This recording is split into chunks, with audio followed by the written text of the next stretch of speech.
الحمد للہ رب العالمین والعاقبۃ للمتقین والصلاۃ والسلام علی سید الانبیاء والمرسلین اللہم صلی علی محمد وعلی آل محمد کما صلیت علی ابراہیم وعلی آل ابراہیم انک حمید مجید اللہم بارک علی محمد وعلی آل محمد کما بارکت علی ابراہیم وعلی آل ابراہیم انک حمید مجید اعوذ باللہ من الشیطان الرجیم بسم اللہ الرحمن الرحیم قال رب اشرح لي صدري ويسر لي أمري واحلل عقدة من لساني يفقهوا قولي رب زدني علما رب زدني علما رب زدنا علما صدق الله العظيم وصدق رسوله النبي الكريم ونحن على ذلك من الشاهدين والشاكرين والحمد لله رب العالمين۔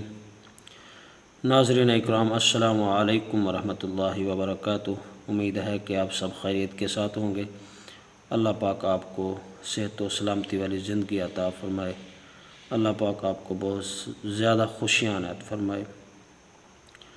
تو ناظرین اکرام، آپ سے گزارش ہے ویڈیو کو پورا دیکھا کریں تاکہ آپ کو پوری بات سمجھ میں آ جائے، اور اگر آپ میرے چینل پر نئے ہیں تو چینل کو سبسکرائب کریں اور بیل نوٹیفیکیشن پر جا کر آل پر کلک کریں تاکہ میری آنے والی ہر نئی ویڈیو آپ تک پہنچتی رہے اور آپ کو اس سے فائدہ ہوتا رہے۔ تو ناظرین اکرام، پہلے ہم نے تجوید کے متعلق پڑھا کہ تجوید کسے کہتے ہیں، پھر ہم نے تجوید میں سے اس میں ایک سوال یہ تھا کہ لحن کیا چیز ہے۔ تو لحن عربی کا حرف ہے اور اس کا معنی ہے غلطی۔ تو لحن کی قسموں میں سے ایک قسم ہے لحن جلی اور دوسری لحن خفی۔ لحن جلی کے متعلق ہم نے پڑھ لیا تھا، اور آج جو ہم پڑھنے لگے ہیں وہ لحن خفی کے متعلق پڑھنے لگے ہیں کہ لحن خفی کیا ہے۔ جس طرح ہم نے لحن جلی کے متعلق پڑھا، اسی طرح ہم نے لحن خفی کے متعلق پڑھنا ہے۔ تو سوال یہاں پر یہ ہے، لحن خفی کسے کہتے ہیں؟ یہ سکرین پر بھی آپ کو نظر آ رہا ہوگا، ٹھیک ہے نا؟ تو اس کا جواب یہ ہے، لحن خفی کا معنی ہے ہلکی پوشیدہ، یعنی ایسی چھپی ہوئی غلطی جس کو عام آدمی نہ سمجھ سکے۔ سوال، لحن خفی کا کیا حکم ہے؟ جواب، لحن خفی مکروہ ہے، اس سے بچنا ضروری ہے۔ سوال، لحن خفی سے کیا نقصان ہوتا ہے؟ جواب، لحن خفی کے واقع ہونے سے حرف تو وہی رہتا ہے مگر حرف کے حسن اور زینت میں کمی آ جاتی ہے، ٹھیک ہے، کیونکہ یہ صفات عارضہ کی غلطی ہوتی ہے، اور میں نے آپ کو بتایا تھا کہ صفات عارضہ جو ہے یہ انشاءاللہ ہم آگے پڑھیں گے، ٹھیک ہے۔ مثلاً را کے اوپر زبر یا پیش ہو تو اسے موٹا پڑھنا چاہیے، یعنی ان کا کہنے کا مطلب یہ ہے کہ را کے اوپر اگر زبر ہو یا پیش ہو تو اس کو کیا کرنا چاہیے؟ موٹا پڑھنا چاہیے۔ را کے اوپر زبر ہو یا پیش ہو تو اس کو موٹا پڑھنا چاہیے، مگر پڑھنے والے نے باریک پڑھ دیا۔ تو یہ دیکھیں نا، انہوں نے شروع میں لکھا ہے کہ ایسی غلطی جو پوشیدہ ہو، یعنی پڑھنے میں تو وہ صحیح نظر آ رہا ہے، لیکن ہم پڑھ رہے ہیں اور را موٹا ہے پڑھنا ہے، اور ہم نے اس کو کیا کر دیا ہے؟ باریک پڑھ دیا ہے، یعنی ہے رب العالمین، را رب العالمین، تو ہم نے اس کو پڑھ دیا ہے رب العالمین۔ تو حرف تو وہی رہا لیکن اس کے حسن میں کیا آ گئی؟ کمی آ گئی، اس کے زینت میں کمی آ گئی۔ تو اس وجہ سے یہ غلطیاں بھی ہمیں درست کرنی ہیں۔ اسی طرح لفظ اللہ کے لام سے پہلے زبر یا پیش ہو، یہ بات آپ ضرور اس پر توجہ دیں، کیونکہ یہ بہت زیادہ میں نے خود بھی سنا، کئیوں سے سنا۔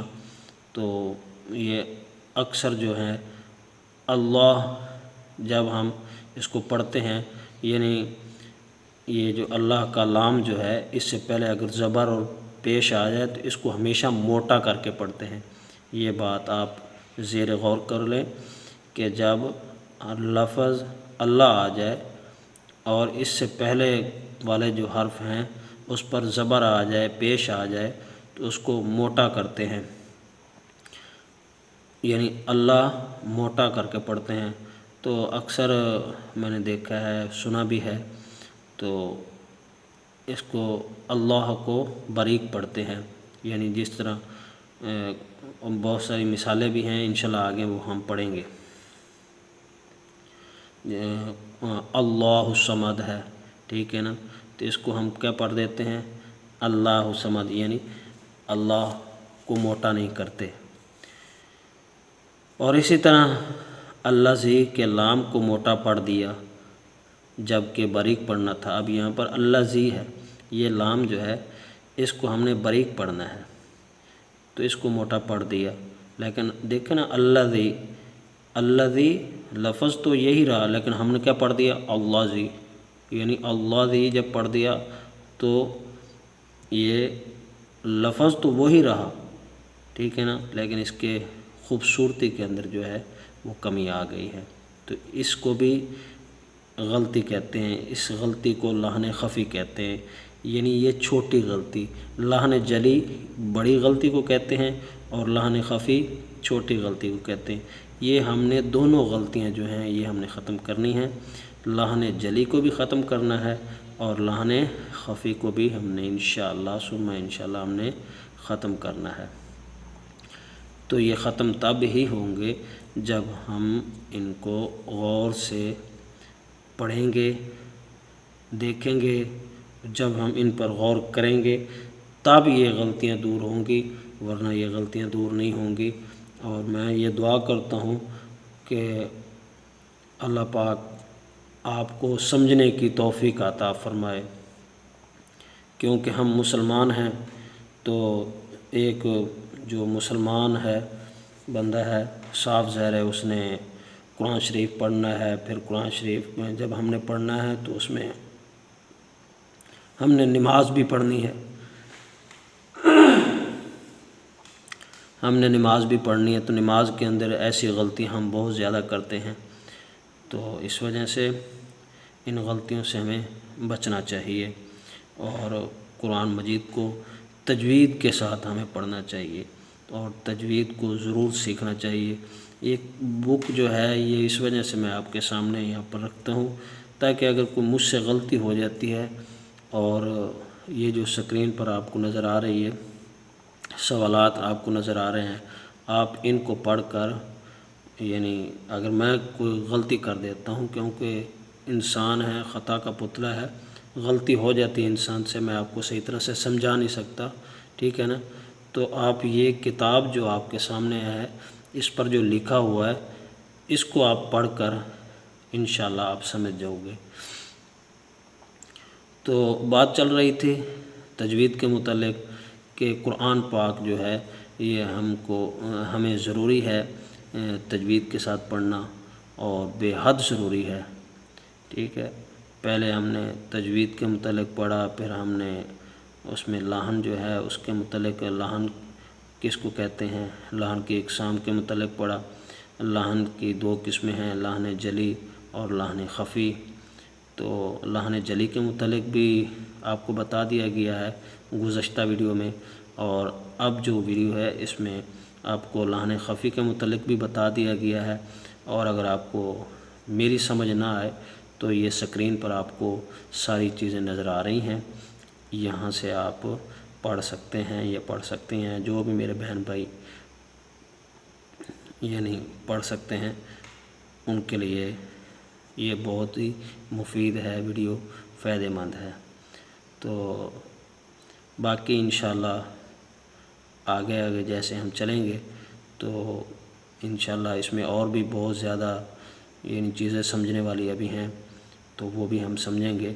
تو یہ تو ابھی ہم نے تجوید کے متعلق تھوڑا سا پڑھا ہے، یعنی تجوید کے متعلق آپ کو بتایا ہے، پھر اس میں جو غلطیاں ہیں ہم کرتے ہیں ان کے متعلق آپ کو بتایا ہے۔